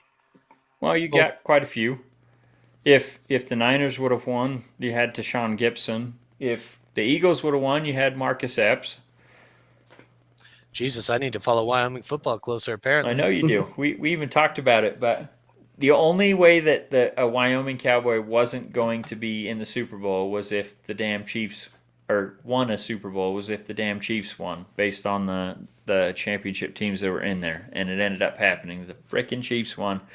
Hate them so much. How's it feel to have the next dynasty in your division? That's got to be real reassuring. No, yeah. the Chiefs are about to be the Packers, so they're already beyond the Packers. They're already beyond the Packers. Mahomes no, got two. like, well, that's it. Now they're there. You know, like Favre and Rodgers. Like that's it. Chiefs are done. They'll be in the playoffs every year, but they're not going to cut the mustard. The refs can't help them every year. That's a good point. The Zebras can't win all the games for them. Yeah. Well, like it should have been the Bengals, but you know, Mahomes, he's finally in the meaty portion of his contract where it's going to eat up a lot more of the salary cap. So I think it's probably more likely to start happening now that they have to start letting some guys walk. I don't think they will have to let people walk, though, because I've listened to some agent was talking about how his contract is structured. It's all cash over cap. So they can kick that can down the road for 25 years if they want to. Well, yeah, if they keep restructuring, but as it sits right now, his money's starting to kick in. But his cap hit, it doesn't kick in at the same level that you would expect, though. But also, Kelsey, which is their only, it's their offense. He's getting older. If he gets hurt, they're done.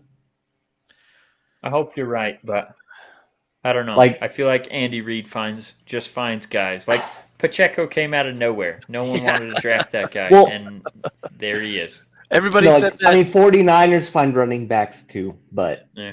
Everybody said Mahomes was dead because Tyreek Hill was gone, and he looked just fine. Well, no, I never thought that. Like, it was Tyreek and Kelsey.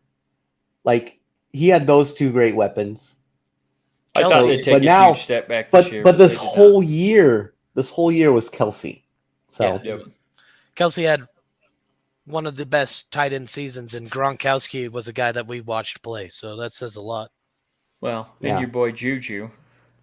Raph, your boy Juju. Are you a big Juju fan, Raph? Macarena. Loves him. It's probably his second favorite player. That's not on the 49ers. TikTok for life. Yeah. No. All right, so let's get into the NFLPA put out a anonymous player report card for franchises, which I actually love this, especially where my team ended up in there. But it does make sense, especially with free agency coming up. Essentially, you have a report card for any teams you may be looking at from current players on the team. Brilliant league. Brilliant. I'll go into our teams real quick and where they ended up, and then I guess we can hit on some of the worst ones that were kind of surprising and some that maybe not so much. So the Vikings ended up number 1 overall. They hit an A in every single category, which was surprising. Just a quick overview of the categories that they broke down: treatment of families, food service and nutrition, weight room, strength coaches, training room, training staff, locker room, and then team travel. So team travel you should take off the list. You're sending the players over to London, the best grade you're going to get is a C, no matter what. Yeah, seems likely. But, I mean, I feel like some of the teams that have, like, major airline partnerships and things like that. Well, that's it. Like, you're in Minnesota, you're in the middle. Like, you know, you're in New York, and then you got to travel, go play Chicago. Yeah. You know? That makes things harder. But I think Minnesota is a C. Yes, Chicago? What's Minnesota's travel grade? It was an A. It's an A? Okay. Yeah, Seahawks probably have the worst because they have to travel no matter where they're going, and they have Playing a 2 C for hours theirs. behind. Yeah. So I'll get to that. But anyway, Vikings number 1, Dolphins number 2, which really Dolphins is surprised shocking. me. Yeah. Yeah. And then Raiders number 3, not shocking. I mean, they've got brand new facilities, top of the line, everything essentially. It's the Okay. diamond in the desert, man. Yeah. The 2 spots that they had Bs were treatment of families, which I'm kind of curious on that one, and then B plus on training staff, and everything else was A minus or higher. So I'm surprised they didn't hold him accountable for the crayon written contracts, man. I'm really shocked. that might be what it was for the treatment of families. I mean, Well, you would think that would up the so grade. so No. Dolphins and Mark was Chargers using all the probably have crayons. super bad training staff scores. You said Dolphins and Chargers. Dolphins actually have an A plus training staff, which surprised me. Doesn't surprise me at all. No, But- okay. Well, Tua can't remember what happened to him, so Yeah. Well, how's he gonna grade him? but Tua Chargers- owned it. Tua said that was his fault. Chargers are C minus, which that's surprising that they're even that high because their players are always hurt. But And then anyway, they puncture their lungs and try to kill them and stuff. yeah. So getting to our team specifically, like I said, Raiders are 3 on here. 49ers are rated at 7. They were B plus or higher in everything except for the training room. So maybe some work needs to be done on the facilities there. I don't know. Where's And Carolina? then Carolina's sitting at 12. Wow. They have their worst ranking was D for food service and nutrition. And then Collard greens and fried chicken? What? That's, Yeah. I was just gonna say that's cooking, man. and then you've got B minus or better on everything else. Where Looking do they at fall on family treatment? they were A actually. Oh, wow. that was Mrs. surprising. Tepper must house or put on good party. Yeah. And then the one that really shocked the hell out of me is Kyle Steelers. They came in at 22nd. Wow, that's an old D- facility though. D minus for treatment of families. What? C for the weight room. D minus for training room. Wow, D old plus facility. for locker room. Yeah, I Old think facility. that's the older part there. The treatment of family shocks me though, because Tomlin seems like such a player's coach. I'm Well, and surprised. what- he- Well, I mean, he's just a coach, though. He's the owner. So but Right. well, he's also he holds his staff to account, right? So what I've heard that they're ranking this based off of is like there's some teams that have daycare facilities in the building for parents to just drop the kids off while they're doing the game or whatever. So I've heard that has weighed in a lot to these rankings. So that might be part of the getting a bad grade is if you don't have facilities like that where other teams do. So If you're a younger team too, you got less kids. also, they're AB and Juju are grading these guys. So yeah, I mean, I'm gonna give did you AB so. pull out that flashlight, that mag light? Is that what he was writing with? Okay, I'm going to give you guys one guess who the worst team in the league was Arizona. on these rankings. Good guess. That's my only guess. Arizona or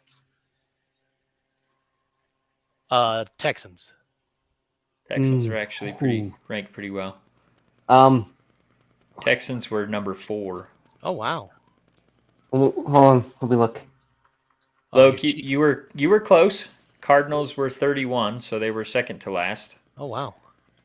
Well, after hearing the guys talk about the Super Bowl conditions, it's hard to think that's a good stadium.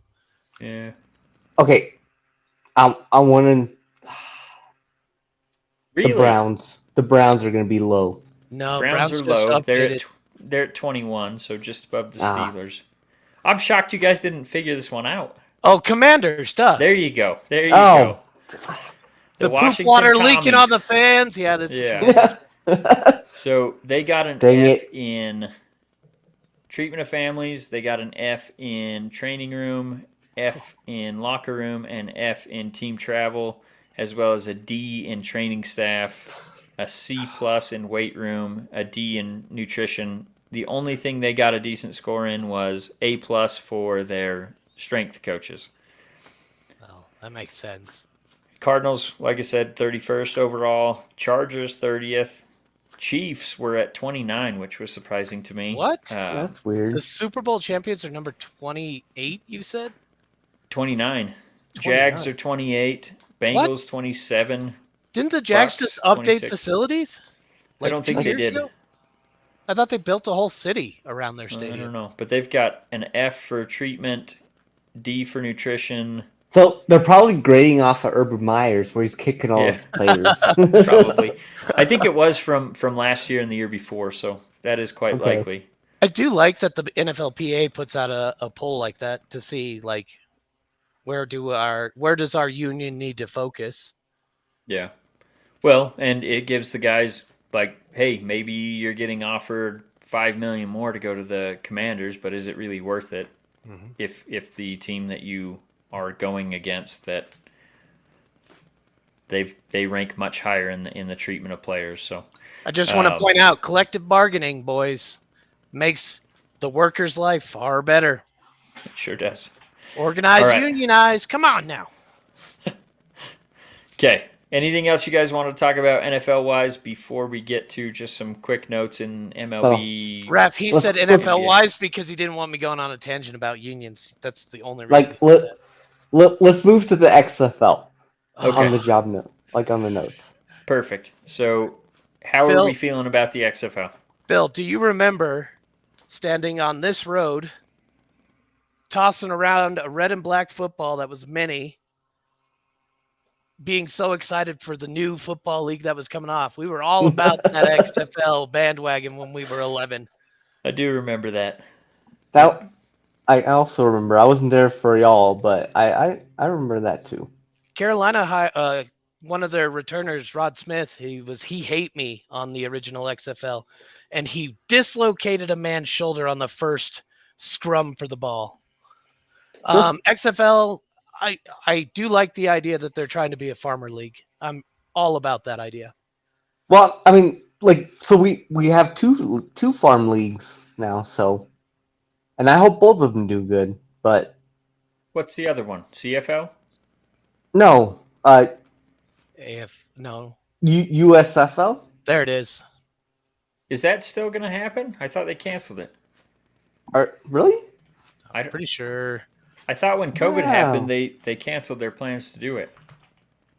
XFL, I don't know if you guys have actually tuned into any of the games. There are 0 fans in the stadiums. Well, Yeah. they put them in a few different. No, USFL is still happening. It starts April Okay. 15th. Yeah, I was just seeing that. Okay. So because the XFL, I want to say they play out of 2 stadiums or 4 stadiums maybe. But that should make it easier to have some fans showing up. But that's it. So I wanted the XFL to do good because it was the Tampa Vipers, and now they're the Vegas Vipers. I was like, they're Vegas now. And now, I can still root for them because they were from Tampa, and now we got, our little friend Montoya, likes Vegas because he likes the Raiders. So He's so damn likable too. It's hard not to be happy for him, we have this little thing there, but they suck. They're 0-2. They put him in. It's bad football. It's bad football. They put him in the worst stadium to play football in. The football is just not good. See, and I still semi enjoy it. Most of the games have been competitive. I haven't got to teams are watch scoring. them, but Oh, you haven't the even two watched, teams. and you're knocking it. Jesus. no, well, that's what I'm saying.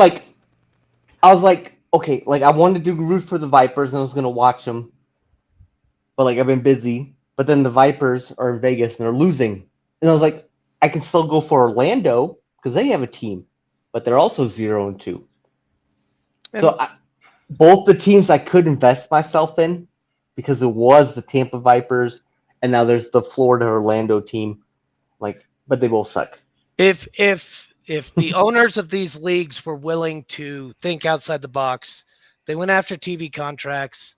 Honestly, if you took the XFL and you put it on YouTube and the wiffle ball Professional Wiffle Ball League has 300,000 tune-ins every time they put up a video. Like the XFL should have thought a little more outside the box. That way they could have this slow start and it not look so damning. You tune in now and you don't see a single person in the stands. Like that doesn't reflect well on what your league is. Well, and they don't play in each of their stadiums. That's the whole thing.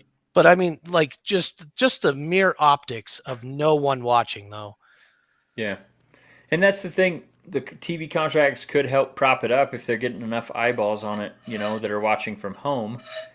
TV's a dying industry, though. I really think like if they were to put the same product on YouTube, they would have had a better foundation to build on. Because then people can tune in when they have time. Oh, I want to see. Oh, this place sucks. I'm just gonna skip ahead a little bit. Like watch it at your own pace. Yeah, gives them a better opportunity to be a true farm league. And then you can get direct ad revenue and all that if you obviously draw enough eyeballs. So Exactly. I don't know. I feel like the TV contracts are there to help prop them up at the beginning, and I'm afraid it's going to be just like the AAF and fold after a few weeks. But I guess we'll see. What sucks is they had such a hot start in 2020. Like both of them did. There was good football being played. I loved the AAF. I was sad when it went under. COVID killed it. Like it's hard to generate buzz for the same thing twice. Yeah. And did you guys see the news that earlier today that XFL quarterback was cut by his team for giving the plays to the other team? That man 100% was the Black Sox. He had a bet on the other team, heavy. I did not see that article, so it's crazy. And it's for the Orlando Guardians, and they have been probably the worst team in the league. Haven't been able to score any points on offense, and maybe that's why. Gave up 36 points in the second and the third quarter total. That's why I was a Vipers fan. That first season with the Tampa Vipers, we had some good Florida memes show up from the Viper fans. Like there's a dude, like standing in his whitey tidies, like Florida man at the Vipers game. Like getting carnival about it though, that brings eyeballs to it. There's a minor league baseball team in, I think it's North Carolina. Bananas. There it is. Yeah. Like Georgia. Harlem Globetrotters stuff. Exactly. Like bring in eyeballs however you can at first and draw them in with entertainment and then build a product,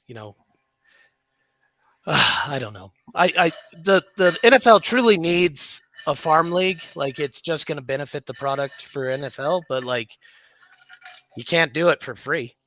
Yeah. Yeah. And that's why I think if these the NFL needs to help endorse either the USFL or XFL.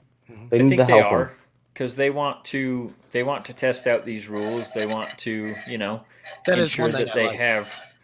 ensure that they have a minor league system where guys get a second chance if they don't work out, things like that. So coaches get an extra opportunity. I do love the replays and the challenge system in the XFL. It is fucking brilliant. But it'll never come to the NFL. Why not? You have to have accountability.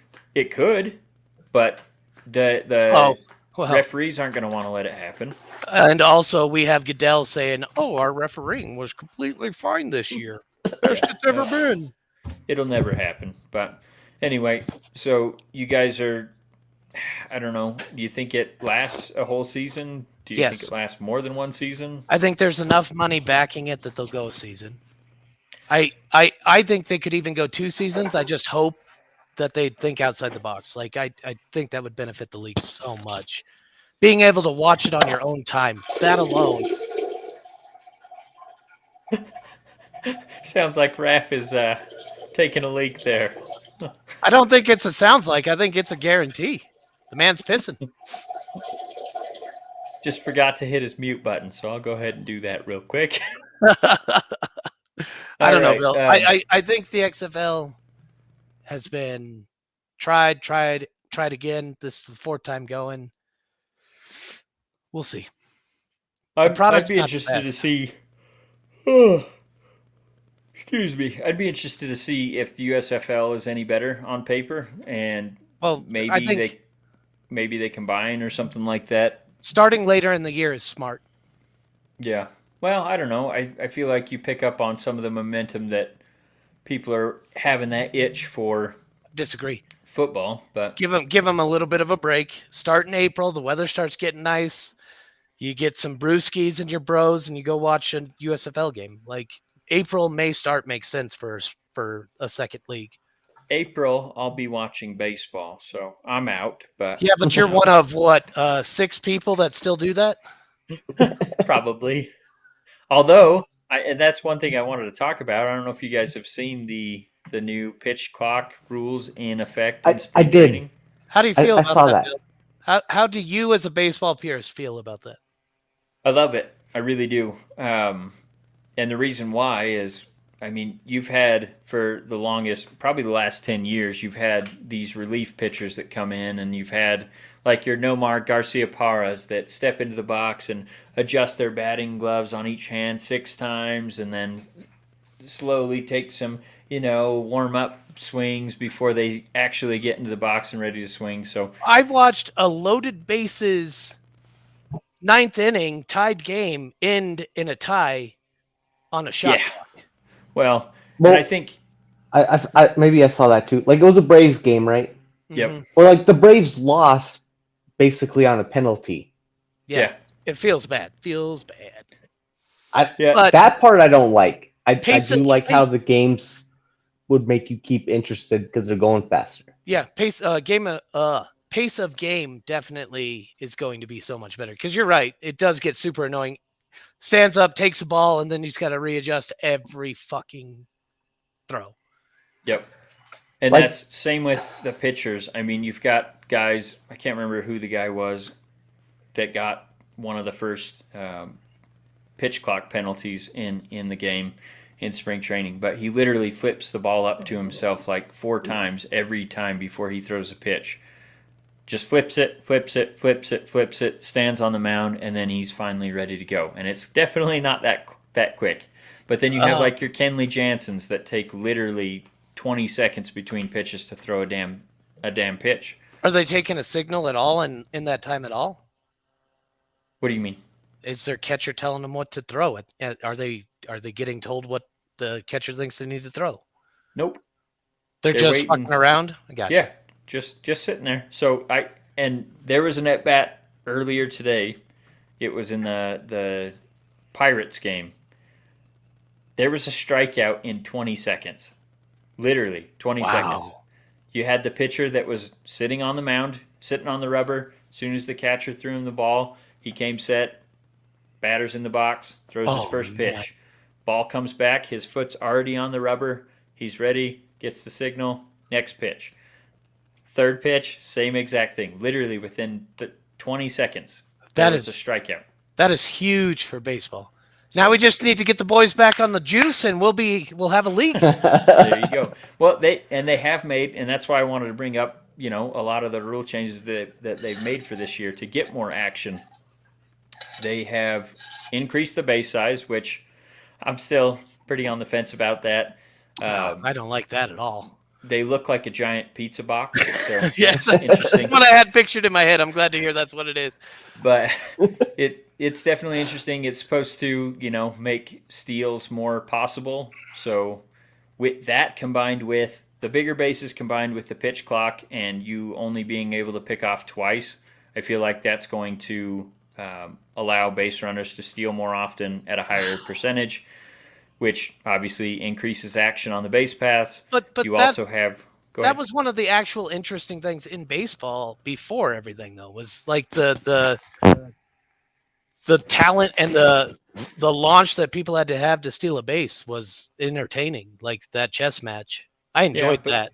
I do too. And obviously, like I said, I am a baseball purist, but at the same time, it got to the point where teams were just saying, if he throws from the pitching mound to home in this amount of time, if the catcher has this fast of a pop rate where he can stand up and throw it to second base, they just wouldn't even try.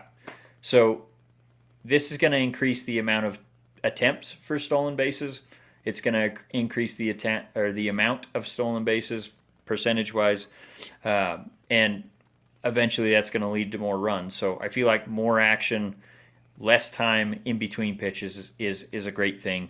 And then you have shifts are banned essentially, which You can't do infield shifts? well, no, but I think there's going to be ways to work around it. So essentially, what the rule says is all infielders have to have their feet at least on the dirt at the time of the pitch, and you have to have two position players on each side of second base at the start of the pitch or at the time of the pitch. How's your on base time, Bill? I think your speed might be working. We could get you in the league now, buddy. Maybe. You can hit dunkers for singles all day long. So, but I think the way that the teams are going to get around this is they're just going to shift the third outfielder into that spot where they were putting the second baseman before, and essentially just giving a double up if they're able to hit it over to the, like, let's say it's a power hitting left-handed hitter. Typically he's going to pull most of his hits to right field, so they would pull the left fielder out of left field, put him like right before center field, and then move the center fielder right to where that slot was where they were putting the second baseman.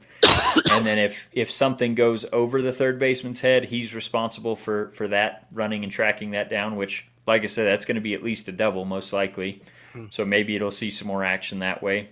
But there are some ways to get around those shifting rules, so I'm interested to see how teams approach that. But And this is going into effect. This isn't just spring training? yeah, they're testing it out in spring training right now in Okay, anticipation that's what I thought. that it's all happening starting in the regular season. Oh, wow. So they're not even going to take a year to talk about it. Well, they So, tested like, it out. unless, like, people exploit it super bad, it'll happen. Oh, Yeah. man. That's the one bad thing about Rod Manfred is he's done a lot of things that allow him to make rule changes in the middle of the season without Players Association agreement. So I don't know how he's done that, but he's done it for COVID and other things. So How he did that was he's powerful. yeah, he's got the owner's backing essentially. So that's how he's done it. But no, I'm just matter of interested to fact. see you also have World Baseball Classic going on right now, and they are not using the new rules. So this World Baseball Classic may be the last time you get to see pure baseball as we've seen it for the last. I won't see it. 100 I years. haven't tuned into baseball since I was like 11, unless it's Little League with aluminum bats. There you go. So anyway, I will be watching. I'm excited to see how. And honestly, This might get It's- me watching, honestly. Like, I mean, like, I feel like, because pitchers are going to have less time in between pitches, That's the thing. I feel like they're going to get worn out faster.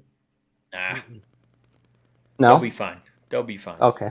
Trust If me. the arm's warm, the arm's warm. It's not like they're stretching it out between each pitch. Yeah, no, this I don't know. brings joy to me because this is exactly how I used to pitch. Like, I would get so annoyed when guys would step out of the box because I just wanted to get in there. I wanted to start throwing my pitches. So I know some pitchers get into that mindset where they want to, really break down and think about things in their head and get the pitch counts and all that stuff. But for me, pitching was how I feel versus what I feel like he can do against me, and obviously make adjustments on the fly. But I wasn't, taking 30 seconds in between pitches to think about it. As long as there's Okay. enough time for the catcher to communicate, because that catcher pitcher analyzing a batter, like that still needs to happen. Well, yeah, but you do it in between innings, and if there's like a substitution, you guys have time to talk about it while. You while mean the batter your comes in. your catcher's supposed to anticipate that you slipped it on the ball a little bit, you threw it outside, and now instead of being 1-0 in the count, you're 0-1. Like, that doesn't happen. You got to be able to signal. There's Well, got to be yeah, he a can do little that. bit of time, like You got 15 seconds, so it's not like literally a little bit of time. That's Yeah. perfect. Yeah, no, it's plenty of time. That guy that threw the 20-second strikeout, he didn't give a fuck what his catcher was saying. Yeah, Right. I mean, he So- got the signal so and threw that- the pitch. The time in between pitches helps the batter more than it helps the pitcher. Yeah, they can analyze. Okay. Oh, this is what I saw. Yeah, and that's I- the people that seem to be pissed about it the most is the batters because they don't have that Okay. time to go through pitch sequences in their head and say, "Here's what I think he's going to throw." It's literally, I have to be in the box, and when this pitcher is ready to throw, I have to be ready for it. So I like I said, I'm super excited about it because obviously I'm an A's fan. All their games kick off at 8 p.m. Mountain Time. Can you So imagine if you Zito have and Hudson and with this kind hey, of rule in place? Hudson was one of the quickest pitchers in the I know game. that's what I'm saying. Like if the batters Yeah. couldn't slow him down, Yeah. So no, that's with the A's game starting at 8 p.m. They don't get over till 11. So me being able to watch these games if they're only going till 10:30 instead of 11:30, that's huge for me. says the guy Because on a 2-hour podcast till 11. yeah, well, I'm an old man now, so I can't stay up like I used to. So anyway, he can do it every once in a while for a special occasion, like us. exactly. So I that genuinely, as a guy that talks shit on baseball and only roots for the A's because my best friend likes the A's, like I probably will tune in to some games this season just to see, like, because baseball is truly an entertaining sport. It's just boring as fuck to watch people stand there and look at each other for Yeah. 20 seconds every time. and that's how I'm like I you. am with Like football. if it wasn't for Bill and Kyle, like they make me want to be a better baseball fan. Well, it's funny because Kyle, I could never convince him to do it, and then I can't remember if it was COVID that made him take the plunge or what, but he finally Podcast. He said it was a podcast. Yeah. So anyway, it's baseball. Like I said, it's my favorite sport for sure, and that's where NFL. I don't know why everyone seems to think it has more action because There's a statistic out there that says there's like 8 minutes of action in an entire football game. I think it's 11 Yeah. minutes. Yeah, it's a low number. Like it's low. It's low as And the only reason you don't really see it with football is because between Instant. every play you've got 30 seconds or whatever before the next snap. They show the instant replay of every single play. They Oh, yeah. don't do that in baseball. It's literally just waiting for the pitcher to throw the next pitch. Yep. So you don't have the distraction. You are literally seeing it, and that's why I think this pace of play thing is really going to help out the Well, league. football also has the advantage of 5 different position players that you can go, oh, he should have thrown it here. Like you can analyze plays that did nothing. What do you do when a pitcher misses on a ball? Let's look at how far outside that was. Yeah, and that's you also had a lot of the 3 true outcomes in the game the last few years where you either have a strikeout, a walk, or a home run. There wasn't a lot of base hits because you've got the guys shifting into statistically where they hit the ball the most. So I feel like a lot of things are creeping in the right way for baseball to be a more exciting sport for the casual fan, and that's obviously a good thing if you bring in more viewers. So Bring out the juice. Problem solved. I All want right, to and see 90 bombers each fucking year from someone. be incredible.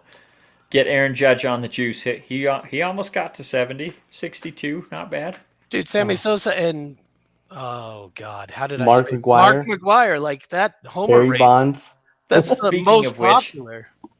I saw a clip today, and it was of Barry Bonds when he was still with the Pirates, Oh, he was and tiny. Mark McGwire and A's. Jose Canseco were both just jacked, and Mark McGwire literally picked up Barry Bonds and swung him around, and it said, "This is the exact moment that Barry Bonds started taking steroids." I think I saw that one too. Yeah, made me laugh. But anyway, let's get on to basketball just real quick. I got a couple notes, and What's that? and then Is that we'll a call sport? it. Yeah, it is. Hey, don't go to sleep yet. That's the Steph Curry celebration after he knocks down his game sealing 3. But To anyway, what? Go 32 and 32? hey, they're 33 and 30 right now. I haven't seen how the game went tonight. I started watching it, but then we jumped on this. I But just want to point out I have not watched a basketball game in my life ever, and I was pretty damn close to their actual record. So you were? Well, you've been tuning in, so you've been keeping up with I updates have there. no choice because of you.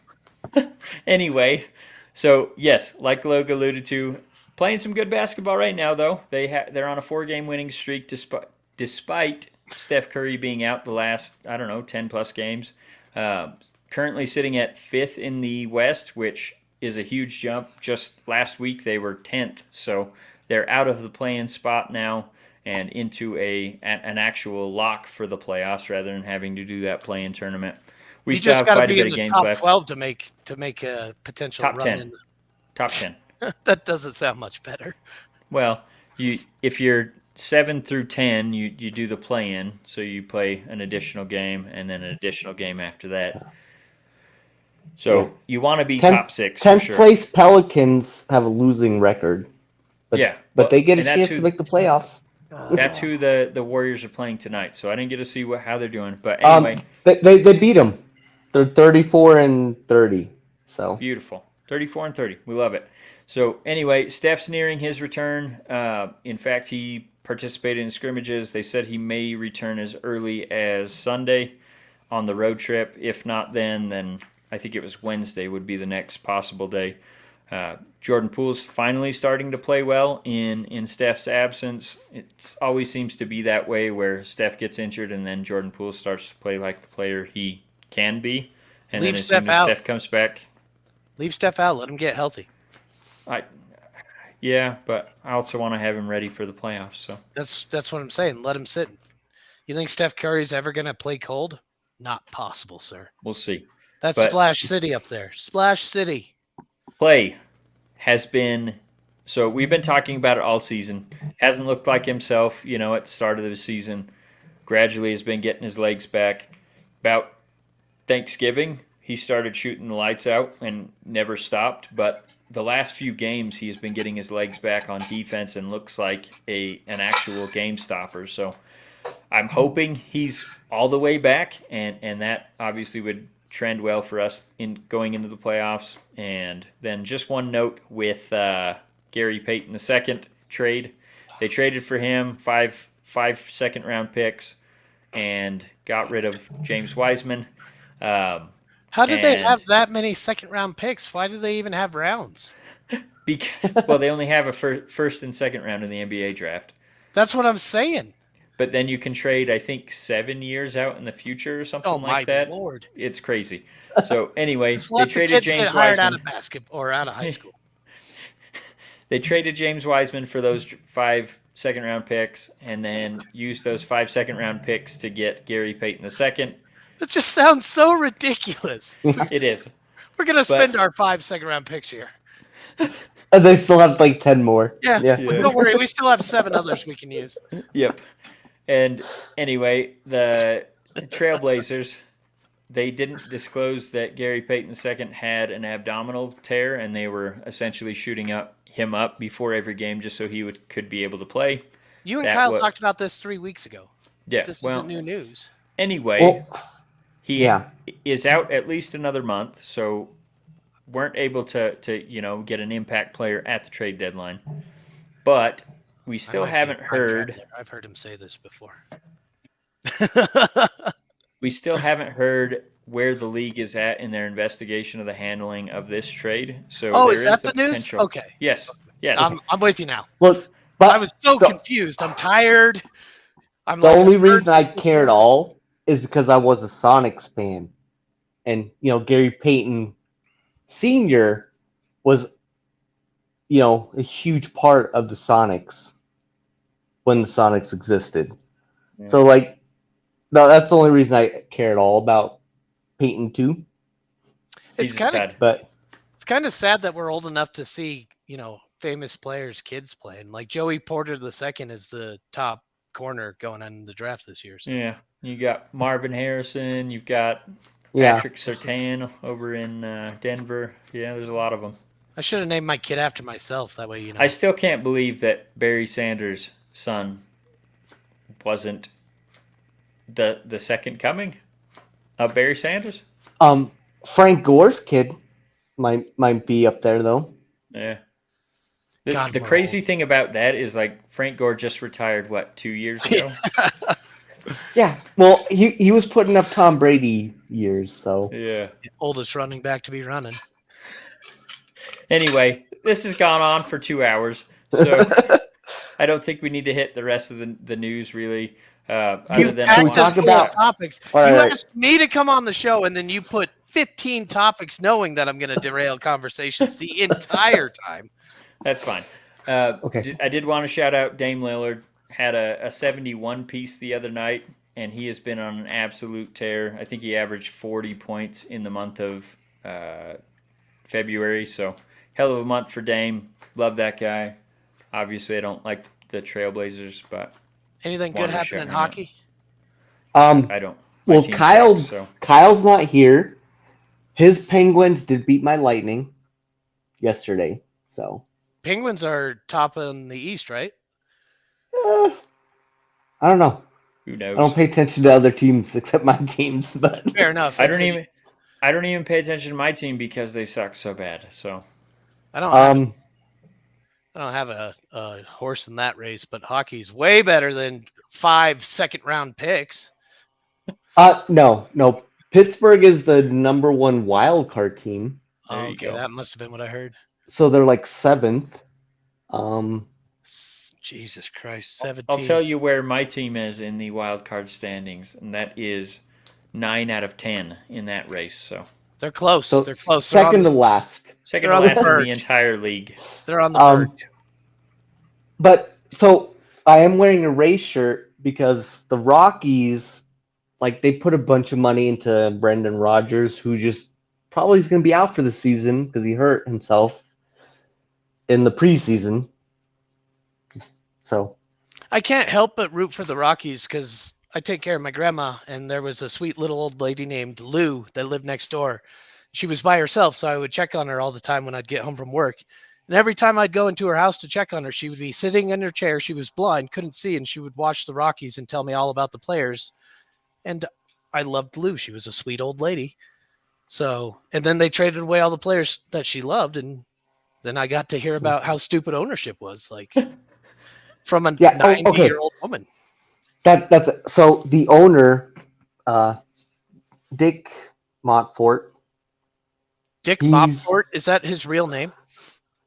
Maybe it's Richard, but No, Dick is Richard. I mean, so his thing for this year was we could play 500 baseball. And we have Chris Bryant. we're Yeah. shooting for mediocrity, boys. Let's have a season. A good season for the Rockies is if we end up at 500. The Coors Stadium is is- so nice too. Like that's just sad. I feel Like- your pain, Raph, because 500 But is... we're spending know. like 180 million this year. Yeah, I wish we were spending 180 million because I know we would not be anywhere near 500. We would be well north of that. How much are the Like- Bankies spending? Or not the Bankies, the Mets. How much do they have in salary? Like how low is or how high is 180 million in the MLB? We're Weren't the over. Mets at 320? We're Oh, so we're it's- over. Like That's high. we're probably like 12th or so. So Yeah. they're spending over a 500 salary and they expect to Yes. go. Okay, I got you. And if we make 500, that's a good season. Yeah. Oh, That's man. why I'm wearing a Rays shirt right now because they're It- spending 60 million, and probably will hit 500. So Probably be towards the top of that division. It's crazy. yeah, like And that's yeah, like, we give the Red Sox and the Yankees a run for their money every year, and they spend 60 million. So Moneyball is one of the best movies of all time, in my opinion. it really is. And the Angels are always spending a ton of money and never do anything. So there's definitely teams that are not run well. That You know I what wish they're we could missing? spend like, They're missing a little orphan kid, standing out there just. there you go. All right. And with that, this 2-hour shit show is over. You can't call it a shit show. That was solid gold. Adios. Going the Thank you fuck guys to for tuning bed. in. Yes, it is time for bed. So we will catch you guys on the next one. Thanks, Raph. Thanks, Loag. Love you, have a buddy. good night.